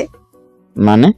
সেদিন যখন আমার গুলি লেগেছিল, এরপর আমার আর কিচ্ছু মনে নেই। তারপর 3 মাস আগে নওরিন মিটমিট করে চোখ খুলে চারিদিকে তাকিয়ে নিজের অবস্থানটা আবিষ্কার করার চেষ্টা করলো। না, জায়গাটা ওর অপরিচিত, তবে নওরিন এতটুকু বুঝতে পেরেছে যে ও একটা হাসপাতালে আছে। আমি এখানে কিভাবে এলাম? আমার তো গুলি লেগেছিল, তার মানে আমি বেঁচে আছি। আচ্ছা, আমার রাশ কোথায়? ওকে তো কোথাও দেখতে পাচ্ছি না। তাহলে কি ও রাত্রির সাথে চলে গেছে? যাক, সমস্যা নেই। ও খুশি থাকলেই তো আমি খুশি। আচ্ছা, রাশ কি কখনো বুঝতে পারবে যে ওটা ওর নওরিন নয়? ও কি কখনো আমাকে খুঁজতে আসবে, নাকি রাত্রির ভালোবাসা পেয়ে ভুলে যাবে যে নওরিন নামেরও একজন ছিল ওর জীবনে? দূর, আমিও কেমন বোকার মতো ভাবছি। রাশের কাছে তো এখন রাত্রিই নওরিন। হয়তো আমার কোনো অস্তিত্বই নেই ওর কাছে। হয়তো রাশের কাছে এই নওরিন এখন মৃত। এসব কথা ভাবতে ভাবতে কখন যে নওরিনের চোখ দিয়ে দুফোঁটা অশ্রু গড়িয়ে পড়লো তাও বুঝতে পারেনি। হঠাৎ দরজা খোলার আওয়াজ পেয়ে নওরিন দরজার দিকে তাকিয়ে দেখে একটা মেয়ে ওর কেবিনে ঢুকেছে, যাকে নওরিন চেনে না। আপনি কে? আর এখানে কি করছেন? আমি তোমাকে বাঁচিয়েছি। মানে? মানে তোমার যে গুলি লেগেছিল, তারপর আমি তোমাকে এই হাসপাতালে ভর্তি করি আর তোমার চিকিৎসা করাই। তুমি 3 মাস যাবৎ কোমায় ছিলে, আজকে তোমার জ্ঞান ফিরেছে। 3 মাস যাবত আমি কোমায় ছিলাম? হুম। আচ্ছা, এই 3 মাসে আমার সাথে কেউ দেখা করতে আসেনি? তোমার বোন আর রাশের কথা জিজ্ঞেস করছো? আপনি ওদেরকে কিভাবে চিনেন? আমি তো তোমার বোন রাত্রি। মানে? মানে রাশকে আমি খুব ভালোবাসি আর ও ভালোবাসে তোমাকে, তাই আমি রাত্রি সেজে তোমার কাছ থেকে রাশকে নিয়ে নিলাম। এখন রাশের কাছে আমিই নওরিন, তোমার কোনো অস্তিত্ব ওর কাছে নেই। তাহলে আমাকে বাঁচালেন কেন? মরে যেতে দিতেন। আসলে তোমার গুলি লাগার পরে তুমি আমার কোলে মাথা রেখেছিলে, আর তুমি যখন কোনো সাড়া দিচ্ছিলে না তখন সবাই ভেবেছিল যে তুমি মারা গেছো, তাই রাশ তোমার দাফনের ব্যবস্থা করতে বাইরে চলে যায়। তুমি হঠাৎ করে আমার শার্টটা খামচে ধরেছিলে, তখন আমি তোমাকে হাসপাতালে ভর্তি করে দেই আর তোমার জায়গায় অন্য একটা লাশ রেখে দেই। আর সেদিন কেন তোমাকে বাঁচিয়েছিলাম যদি সেটা জানতে চাও তাহলে বলবো, খুব মায়া লেগেছিল তোমার উপর। হাজার হোক, তোমার জন্য আমি রাশকে নিজের করে পেয়েছি। আমি যদি এখন রাশকে সব বলে দেই তখন? এই ভুলটা কখনো করো না, কারণ আমি যদি রাশকে না পাই তাহলে অন্য কাউকে পেতে দিব না, তখন বেগরে রাশের প্রাণটা যাবে, আর তুমি নিশ্চয়ই সেটা চাইবে না। তাই ভালোভাবে বলছি শোনো, রাশের সামনে কোনোদিন ভুলেও যেও না।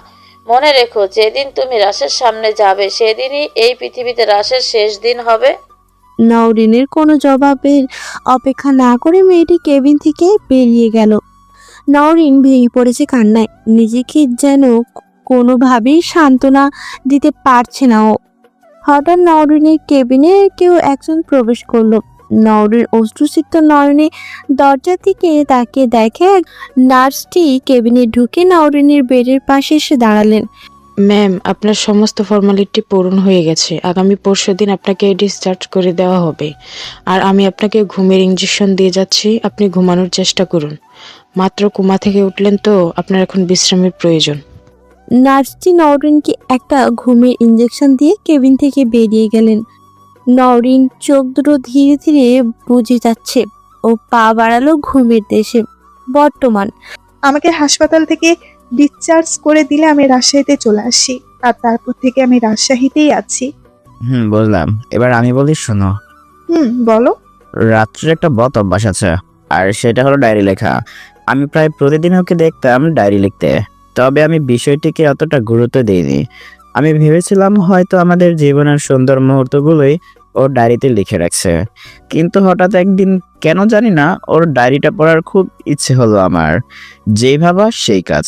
ওর ডায়েরিটা নিয়ে আমি পড়তে শুরু করলাম, তবে আমি ভাবিনি যে এত বড় একটা সারপ্রাইজ অপেক্ষা করছে আমার জন্য। আমি ওর ডায়েরিটা প্রথম থেকে পড়িনি, তবে ডায়েরিটা কখনো সামনে রাখতো না, হয় আলমারিতে রাখতো, না হলে বেড সাইডে টেবিলে ডয়ারে রেখে তালা মেরে দিত। তো ওই দিন ও ডায়েরিটা বেড সাইডে টেবিলে ডয়ারে রেখে তালা দিতে ভুলে যায়। আর আমি কি কারণে যেন ডয়ারটা খুলেছিলাম, তখন ওর ডায়েরিটা আমার চোখে পড়ে। ডায়েরিটা যখন ডয়ার থেকে বের করতে গেলাম তখন ওটা আমার হাত থেকে নিচে পড়ে গেল।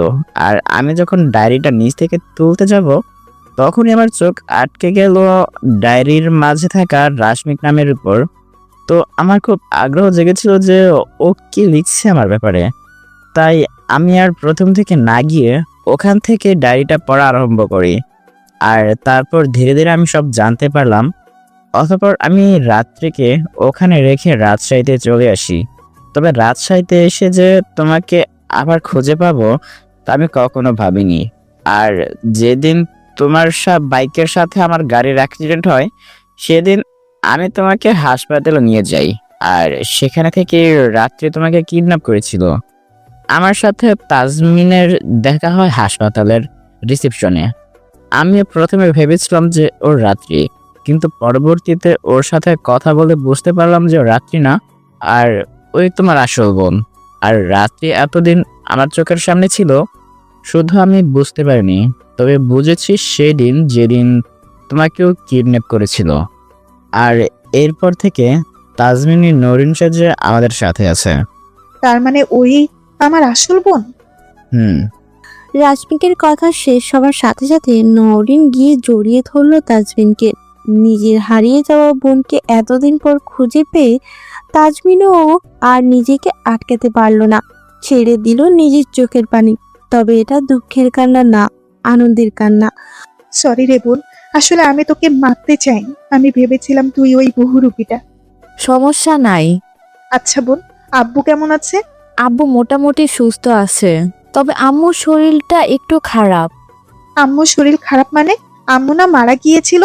দূর, কি সব আবোল তাবোল বলছিল। আম্মু মারা যাবে কেন? আমাকে রাত্রি বলেছিল যে আম্মু নাকি মারা গেছে। কিছুটা ঠিক বলছে, আবার কিছুটা ভুল। মানে? তুই হারিয়ে যাওয়ার পর থেকে আম্মু ভিতর থেকে ঠিক মরে গেছে, তবে দেহে এক প্রাণটা এখনো আছে। তোর হারিয়ে যাওয়ার পর থেকেই আম্মু হাসতে ভুলে গেছে, কথা বলতে ভুলে গেছে। যে আম্মু সব সময় আমাদের দুই বোনকে নিয়ে মেতে থাকতো, আর এখন সেই আম্মু প্রয়োজনের বাইরে একটাও কথা বলে না। সমস্যা নেই, আম্মু আবার আগের মতো হয়ে যাবে। আমি যে এসে পড়েছি। তাই যেন হয় বোন। তবে আম্মুর কাছে যাওয়ার আগে রাত্রিকে পরপারে পাঠাতে চাই আমি। হুম, আর তার জন্য তোমাকে আমার সাথে যেতে হবে। তাজমিনের কাজ শেষ, এখন সময় এসেছে ড্রাগ কুইনকে সবার সামনে আনার। কিন্তু প্ল্যান? প্ল্যান আমার করাই আছে, তুমি শুধু আমার সাথে চলো। ওকে, আর তাসমিন তাহলে এখানেই থাকুক? না, তাজমিন আগে যেখানে ছিল সেখানে থাকবে, মানে আমার গেস্ট হাউসে। আমি ওকে সেখান থেকে পিক করে নিব। পিক করে নিবে মানে? সেটা সময় হলে বুঝতে পারবে, তবে আজকে এই খেলার সমাপ্তি ঘটাবো আমি। ওকে মেরি জান। হঠাৎ রাশমিকের ফোনটা বেজে উঠল। ও পকেট থেকে নিজের ফোনটা বের করে দেখে নীল কল করেছে। রাশমিক নওরিনকে নিজের থেকে ছাড়িয়ে কলটা রিসিভ করলো। হ্যাঁ নীল, বল। কোথায় তুই? তোকে বলছিলাম না একটু কাজ আছে, সেখানে আসছি। কেন? কয়টা বাজে এখন? কয়টা আর বাজবে বল, 3টা বা 4টা। তুই আদৌ ওই পৃথিবীতে আসস? মানে? এখন রাত 9টা বাজে। নীলের কথা শুনে রাশমিক ঘড়ির দিকে তাকিয়ে দেখে ঘড়িতে সময় 9টা বাজে 4 মিনিট। খেয়াল করিনি রে। আচ্ছা রাখ, আমরা এক্ষুনি আসতেছি। Okay bye. রাশমিক কলটা কেটে দিয়ে ফোনটাকে আবার নিজের পকেটে রেখে দিল। কে ফোন করেছে? নীল। নীল কবে এলো বাংলাদেশে? এই তো গতকালকে। অনেকদিন ধরে কথা হয় না ওর সাথে। বাসায় গিয়ে কথা বলে নিও। চলো যাও যাক, এখন রওনা না দিলে আবার দেরি হয়ে যাবে। চলো। অতঃপর রাশমিক, নওরিন আর তাজমিন এই বৃদ্ধ মহিলা থেকে বিদায় নিয়ে বাসা থেকে বেরিয়ে পড়ল। বাসার বাইরে এসে রাশমিক কাকে যেন কল করলো। কল করলে 10 মিনিটের মধ্যে সেখানে দুটো কালো গাড়ি এসে উপস্থিত হলো।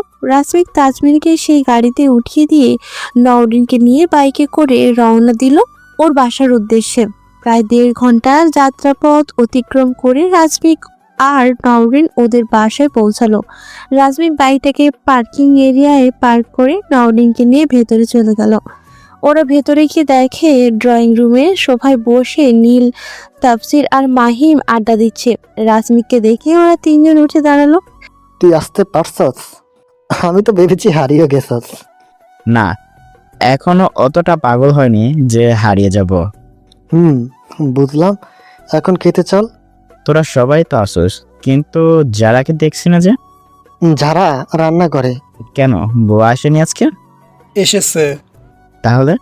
আপু নাকি আজকে সবার জন্য অরেঞ্জ জুস বানাবে, তাই রান্নাঘরে গেছে। তাফসিরের মুখে অরেঞ্জ জুসের কথা শুনে রাশমিকের মুখে একটা মুচকি হাসি ফুটে উঠল, যা ওখানে উপস্থিত সবার কাছে কিছুটা রহস্যজনক। এখানেও তোকে ওই রহস্যময় হাসিটা দিতে হবে? তা কেন হাসলি, আমাদেরকে একটু বলবি? সময় হলে জানতে পারবি। তোর সময় কি কখনো হবে ভাই? হবে। ঠিক কবে হবে জানতে পারি? হয়তো কালকেই। কালকে কখন? সেটা কালকে দেখিস, এখন খেতে চল। অতঃপর রাশমিক, নওরিন, নীল, মাহিম আর তাফসির ডাইনিং টেবিলে চলে গেল খাবার খাওয়ার জন্য। ওরা টেবিলে বসার সাথে সাথে যারা জুস নিয়ে হাজির হয়ে গেল এবং একে একে সবাইকে দিয়ে নিজেরটা নিয়ে চেয়ারে বসে পড়ল। রাশ, ফোন পরে টিপো, এখন আগে খেয়ে নাও আর বলো যে জুসটা কেমন হয়েছে। খাচ্ছি। হঠাৎ যারার ফোনটা বেজে উঠলে ও টেবিল থেকে উঠে রুমে চলে গেল নিজের ফোনটা আনার জন্য। যারা রুমে গিয়ে ওর ফোনটা হাতে দিয়ে দেখে একটা আননোন নাম্বার থেকে কল এসেছে। তাই ও আর বিষয়টাতে অতটা গুরুত্ব না দিয়ে আবারও ডাইনিং টেবিলে সবার কাছে চলে গেল। তোমাদের জুস খাওয়া শেষ? অনেক ভালো হয়েছে। Thanks dear. অতঃপর ওরা খাওয়া দাওয়া শেষে যে যার রুমে চলে গেল ঘুমানোর জন্য। ঘড়িতে সময় রাত 2:06। সবাই এখন গভীর ঘুমে মগ্ন। হঠাৎ রাশমিকের রুমের দরজাটা খুলে গেল। কেউ একজন ডুপ্লিকেট চাবি ব্যবহার করে রাশমিকের রুমের দরজাটা খুলেছে। রাশমিক আর নওরিন বেঘরে ঘুমোচ্ছে। হঠাৎ কেউ একজন নওরিনের মুখে ক্লোরোফর্ম যুক্ত একটা রুমাল চেপে ধরল। ঘুমের ঘরে থাকার কারণে নওরিন এই বিষয়টিতে কোনো প্রতিক্রিয়া করল না। সে নওরিনকে পাজা কোলে করে ওকে নিয়ে রুম থেকে বেরিয়ে গেল। অপরদিকে অন্য একজন পুরো ঘটনাটা নিজের চোখের সামনে ঘটতে দেখেও নীরব দর্শকের ভূমিকা পালন করছে। নওরিনের চোখ খুলল ওর মুখে পানির ছিটা পেয়ে। ও মিটমিট করে চোখ খুলে চারিদিকে তাকিয়ে নিজের অবস্থানটা আবিষ্কার করার বৃথা চেষ্টা করলো, কিন্তু জায়গাটা ওর কাছে সম্পূর্ণ অপরিচিত। এর আগে কখনো এই জায়গায় আসা হয়ে ওঠেনি নওরিনের। নিজের অবস্থান আবিষ্কারে নওরিন এতটাই ব্যস্ত ছিল যে কে ওর মুখে পানি দিয়েছে সে ব্যাপারে ওর কোনো ভ্রুক্ষেপ নেই। হঠাৎই নওরিনের চোখ আটকে গেল ওর সামনে দাঁড়িয়ে থাকা মানুষটার দিকে। ওর মুখ থেকে অস্ফুট স্বরের শুধু একটা শব্দই বের হলো, যারা এসবের মানে কি? হ্যাঁ, কথাটা বলে যখন নওরিন বসা থেকে উঠতে যাবে তখনই ও খেয়াল করলো যে ওর হাত পা চেয়ারের সাথে বাঁধা অবস্থায় আছে। আরে বাবু, ওঠার কি দরকার? আমরা তো বসে বসেও কথা বলতে পারি, তাই না? যারা একবার হাতে তালি দিয়ে একজন লোক এসে ওকে একটা চেয়ার দিয়ে গেল এবং চেয়ারটা টেনে নওরিন সামনে বসে পড়লো। আমাকে এখানে কেন এনেছো? লুডো খেলার জন্য। খেলবি আমার সাথে লুডো? মানে? আহা ছোট খুকি, আমার মানে বোঝে না। তোকে এত রাতে এখানে কেন এনেছি তার কারণ নিশ্চয়ই আমাকে বলে দিতে হবে না? যদি মারতেই এনে থাকিস তাহলে এক্ষুনি মেরে ফেল। দেরি করে আমার বা নিজের সময় নষ্ট করার কোনো দরকার নেই। সময়ের কথা বলছিস? তাহলে তো বলতে হয় এতদিন যে সময়গুলো নষ্ট করেছিস সেগুলো ফেরত দে। এতদিন আবার কিসের সময় নষ্ট করলি তুই? যারা ঘড়ির দিকে তাকিয়ে দেখে ঘড়িতে সময় রাত 3:12। আচ্ছা, সময় তো অনেক আছে, তাই বলা যায় তাহলে সময়টাও কাটবে আর তুই মরার আগে কিছুক্ষণ গল্প শুনেও মরতে পারবি। হেয়ালি না করে বল, কি বলবি? আমি রাশকে ভালোবাসি গত 5 বছর ধরে, আর ওকে আমি এই কথাটা বলে আসতেছি এই নিয়ে 4 বছর হলো। কিন্তু ওর একটাই কথা, ও অন্য একজনকে ভালোবাসে। আর সেটা কি জানিস? কে? তুই। হ্যাঁ, ও তোকে অনেক ভালোবাসে। কিন্তু একটা কথা কি জানিস, ছোটবেলা থেকে আমি যা যা চেয়েছি তার একটা জিনিসও আমি পাইনি। পেয়েছি শুধু মানুষের অবহেলা। তবে আমি রাশকে হারাতে চাইনি, ওকে আমার কাছে আটকে রাখতে চেয়েছি নিজের সর্বোচ্চ দিয়ে। কিন্তু স্বভাবতে চেষ্টা করার পরেও যখন কিচ্ছু হলো না তখন আমি বাঁকা রাস্তা ব্যবহার করলাম রাশকে নিজের করে পাওয়ার জন্য, এবং পেয়েও গিয়েছিলাম। কিন্তু আমার ওই একটা বদ অভ্যাস সবকিছু তছ নছ করে দিল, তাসের ঘরের মতো। বাঁকা রাস্তা মানে? তোদের কিডন্যাপিংটা কে করিয়েছিল জানিস? নেতুকে যে ছেলেটা ভালোবাসতো সে। না, ভুল জানিস। তোরা ঠিকই ততটুকুই জানিস যতটুকু আমি তোদের জানিয়েছি। মানে নিতুর কোনো লাভার ছিল না, তোদের কিডন্যাপিংটা করিয়েছিলাম আমি। তুই করিয়েছিস মানে তোদের কিডন্যাপিং থেকে শুরু করে কিডন্যাপিং এর পর তোদের সাথে যা যা ঘটেছে তার সব কিছু আমার প্ল্যান মাফিক হয়েছে। প্রতিটা লাইন আমার লেখা ছিল। তাহলে বৃষ্টিও আমার গল্পেরই একটা চরিত্র মাত্র। নিতুর তো কোনো বোনই ছিল না, তারপর আবার যমজ। তাহলে তুই নিজের লোককে মারলি কেন? রাশের ভরসা অর্জন করার জন্য আর রাশকে তুলে নিয়ে যাওয়ার পরে কেন আবার ওকে এত সহজে চলে যেতে দিলাম জানিস? কারণ আমি জানতাম যে রাশ আবিরকে মারার পর ঠিকই তোদের কাছে যাবে। আর তাই হলো। রাশ কি জানে জানিস? ও জানে তাফসিফ ওই রাশের বহুরূপীকে চিনতে পেরে সব কিছুই খুঁজে বের করেছে, কিন্তু রাশ এটা জানে না যে ওটাও আমার প্ল্যানের একটা অংশ মাত্র। আমি আমার লোককে বলেছিলাম তাফসিরের নামে ভুল উচ্চারণ করতে। রাশ কখনো জোরে জোরে হাসে না, কিন্তু আমি আমার লোককে বলেছিলাম তাফসিরের সামনে জোরে জোরে হাসতে, যাতে তাফসির ওকে সন্দেহ করে আর খুঁজে বের করে আসল রাশকে।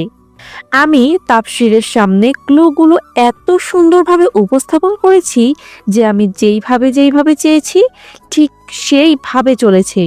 ওকে ঢাকা নিয়ে গিয়ে ওর সামনে আনলাম রাত্রিকে, আর ওই রাত্রিটা যে আমি, সেটা তো তোকে আরো 3 মাস আগেই বলেছি। রাশ জানে বৃষ্টি তাফসিরকে ফলো করতে করতে ওকে খুঁজে বের করেছে, কিন্তু না, তাপসীকে সেই শুরু থেকে আমি ফলো করে এসেছি। হ্যাঁ, রেস্টুরেন্টে আমার বৃষ্টির চরিত্রটাও উপস্থিত ছিল, তবে সেটা উৎস হিসেবে। আমি আর তাফসির শাহিদের বাসায় গিয়েছিলাম ওকে ভয় দেখাতে, কিন্তু মই থেকে পড়ে গিয়ে আমি কোনো ব্যথা পাইনি। আমি শুধু তাফসিরকে আটকে রেখেছি যাতে আমার সিঁড়ি চরিত্রটা কাজটা ভালোভাবে শেষ করতে পারে। আর করেছিল, বৃষ্টি রাশকে তুলে নিয়ে গিয়ে আবার ওকে ছেড়ে দেয় যাতে রাশ নিজের কাজ করতে পারে। আর কাজ শেষ হলেও হসপিটালে যাবে, বৃষ্টিও যাবে ওর পিছু পিছু। বৃষ্টি গিয়ে নওরিনকে মারতে যাবে, কিন্তু নওরিন তো আমি, তাই ও যখন আমাকে মারতে যাবে তখন তুই আমার সামনে চলে আসবি আর গুলিটা লাগবে তোর গায়ে। কারণ নিজের বোনকে যে তুই খুব ভালোবাসিস, আমি সেটা সব সাজিয়েছিলাম। ঠিক সেইভাবে সব কিছু সম্পূর্ণ হয়েছিল, কিন্তু আমার জীবনের সবচেয়ে বড় ভুলটা আমি করেছিলাম যেদিন তোকে বাঁচিয়ে রেখে, তবে আজকে তোর মৃত্যু দিয়ে আমি সেই ভুলটাকে শুধরে নিব। তারপর আবার আগের মতন নওরিন হয়ে রাশের সাথে বাকি জীবনটা কাটিয়ে দিব। শুধুমাত্র রাশকে পাবার জন্য তুই এত কিছু করলি? রাশকে পাবার জন্য আমি সব করতে পারি, সব। আচ্ছা, তার আগে বল, তুই কি আসল নওরিন নাকি নকল নওরিন? ওর নরিন না, ও ডাক কুইন। রাজমিকের গলার আওয়াজ পেয়ে যারা পেছন করে দেখে, গেটের সামনে রাজমিক দাঁড়িয়ে আছে, আর রাজমিকের মুখে ফুটে আছে ওর চিরচেনা সেই মুচকি হাসিটা। রাজমিককে দেখে যারা অবাক হয়ে দাঁড়িয়ে গেল বসা থেকে। ঘটনার আকস্মিকতায় বাকরুদ্ধ হয়ে গেছে যারা। রাজমিক ধীর পায়ে হেঁটে যারার দিকে এগোচ্ছে, আর যারা সেই আগের জায়গাতেই ঠায় দাঁড়িয়ে আছে। কিছুক্ষণ পর রুমের মধ্যে নীল, তাজমিন, তাফসির আর মাহিমেরও প্রবেশ ঘটল। যারার মুখ থেকে কোনো কথা বের হচ্ছে না, ও শুধু রাজমিকের দিকে একবার তাকাচ্ছে, আবার বাকি সবার দিকে একবার তাকাচ্ছে। তবে তাজমিনের চেহারাটা যারাকে বেশ ভাবাচ্ছে। রাজমিক এসে যারার সামনে দাঁড়ালো। আমাকে এখানে এই সময় আশা করনি, তাই না যারা? ওফ সরি, রাত্রি। তোমরা এইখানে কি করে এলে? আমি তো তোমাদের জুসে ঘুমের ওষুধ মিশিয়ে দিয়েছিলে, তাই তো? হুম কিন্তু ওটা তো আমরা কেউ খাইনি ডিয়ার।